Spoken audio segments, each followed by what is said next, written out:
Nick? Okay, I got him. I got to ask him a question. He's been waiting. I've been waiting. Practicing. We talked about this before. There's a moment that in Get Him to the Greek. Okay. That is one of my favorite. I always wanted to ask as a director how you got this perfect moment. Oh, okay. From Ellie Kemper. Okay. Ellie Kemper is listening to Chocolate Daddy's music. Oh yes. Yeah. And she does this amazing head bob that that really says like a paragraph of dialogue, Yeah. like wordlessly. And I just want to know how you came to that moment. Quickly, I know it's not about that. Oh yeah. Yeah, that's funny. I mean, we shot that scene for a day and a half. Like we shot that scene, which takes probably 4 minutes of the movie, was like so much, and we had all these like crazy heavy hitters in comedy, like they've all become gone. It's and I don't think Ellie Kemper has any lines in the movie, which is like she had a lot of funny stuff she said, but she just said a lot of funny stuff and it totally created an entire character. And so by the time that head bob happened, it was built on a character that she had created, and a whole thing and I just didn't have room for all of the dialogue in the movie, and so I kept trimming it down, and then we were like, oh, this reaction is so funny, but it was built on a whole thing that she had created. Right, because it communicates everything she is, and how she's reacting to this music. She created basically a goody two shoes kiss ass character. Exactly. That was so funny, and like that, it was all built, and then that head bob was part of it. And so I think thank you. It's been a long time. I've been wondering about that. Okay. Well, I kind of dovetail into that. I kind of asked the last guys, when casting this show, did you find that once you got the cast, you went back to the character and maybe redeveloped or added some developments to the character? Oh yeah. Can you talk about that a little bit?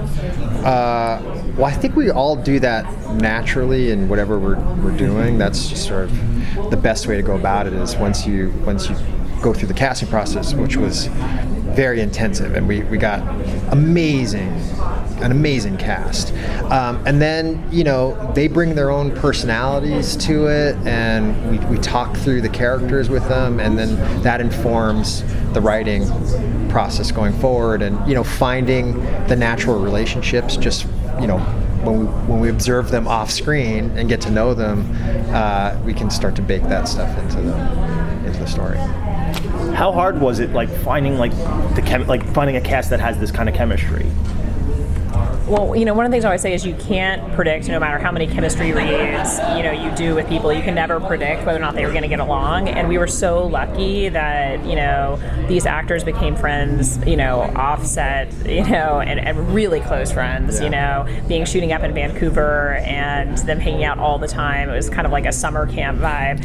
And it was just amazing because that really translates to the screen. And when you watch all the episodes, you really feel that grow as the characters become a group in the show and become a group in real life, and you just can never ever predict that. Yeah. And I also say too that I always try to learn from each project that I do, and it was Disney casting is incredible at kids, obviously, and so it was like a really Zendaya, I mean, it's like the list of people. It's like everyone who's famous went through Disney casting. So that was very instructive and informative working with them, and also we had amazing casting directors with Jeannie and Nicole, and so there's a lot of people involved, and obviously the adult characters too are great, like Justin Long and all these, are great too. They're amazing. How familiar were you guys with Goosebumps before getting involved with the project, and what did you want to bring to this show?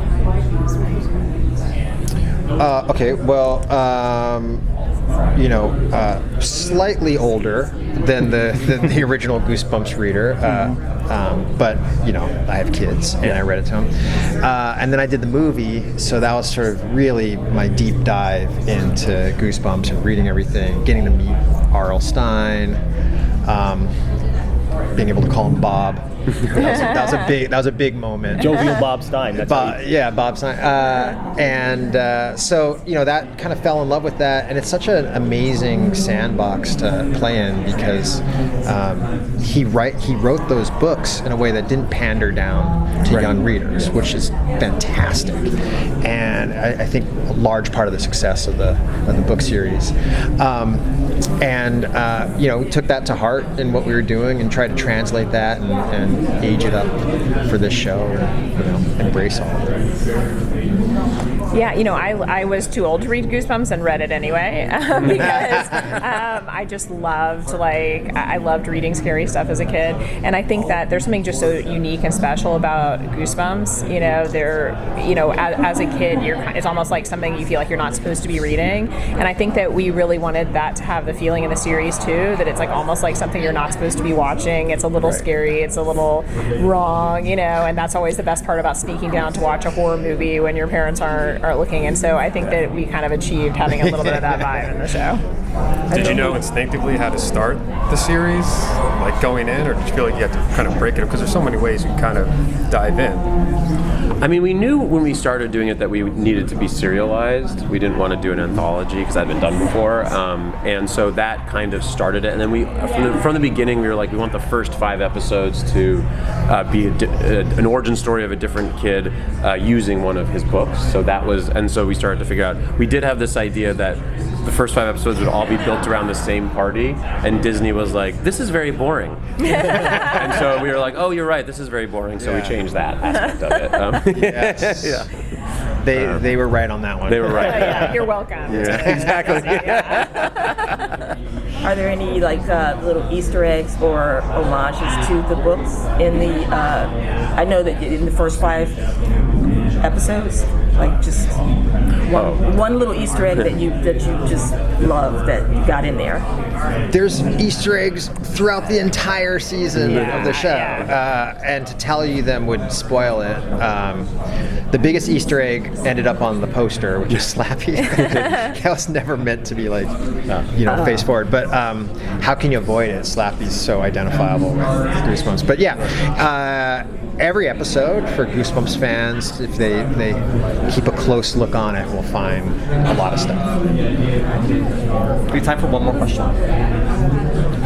I'm always curious, because this is like a balance of tones, right? You want to hit that perfect fun spot where it's like scary, but it's funny and different people can watch it. Do you have kind of like a playlist, movies or shows or music, something where it's like, okay, this is the beat right here.